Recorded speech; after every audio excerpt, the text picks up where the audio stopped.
Pemilik uang palsu di Kecamatan Masaran, Kabupaten Sragen, Jawa Tengah berhasil ditangkap oleh pihak kepolisian.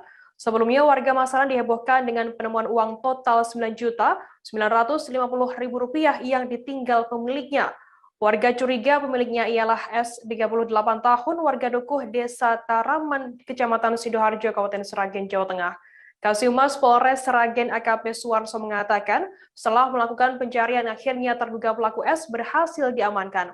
Polisi berhasil mengetahui keberadaan terduga pelaku yang menginap di sebuah hotel. Terkait informasi lebih lengkapnya mengenai hal ini akan disampaikan oleh rekan wartawan kami dari Tribun Solo, ada Septiana Lestari yang saat ini sudah tersambung bersama kami. Halo Septi. Halo Fida. Septi, bisa dijelaskan bagaimana awal mulanya terbongkarnya adanya praktik uang palsu di Sragen ini? Ya, diawali dari dua pendatang yang ke Kabupaten Sragen, di mana diduga ingin menyewa sebuah kontrakan atau kos-kosan di Kecamatan Masaran. Dan di situ setelah dibuka terdapat satu buah koper berwarna hitam dan dibuka ternyata isinya berupa uang. Karena mencuriga uang tersebut adalah uang palsu, makanya dari pendatang tersebut menelpon dari ke Polsek Masaran, dan setelah dicek oleh jajaran polisi dan jajaran Polsek Masaran, benar uang tersebut uang palsu yang senilai Rp9.950.000. Ya, gitu. Septi, kemudian bagaimana untuk kronologi penangkapan dari pelaku sendiri ini?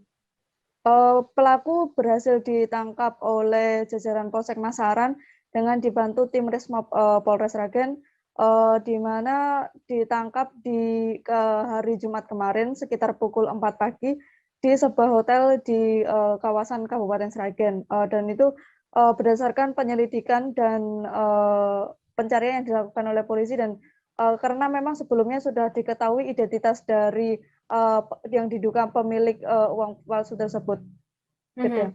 Kemudian Septi, apakah berdasarkan hasil pemeriksaan sementara, bagaimana kemudian pengakuan dari pelaku sendiri? Hingga kini pengakuan dari pelaku motif untuk menyimpan atau memiliki uang palsu tersebut belum diketahui dan masih dalam penyelidikan pihak kepolisian.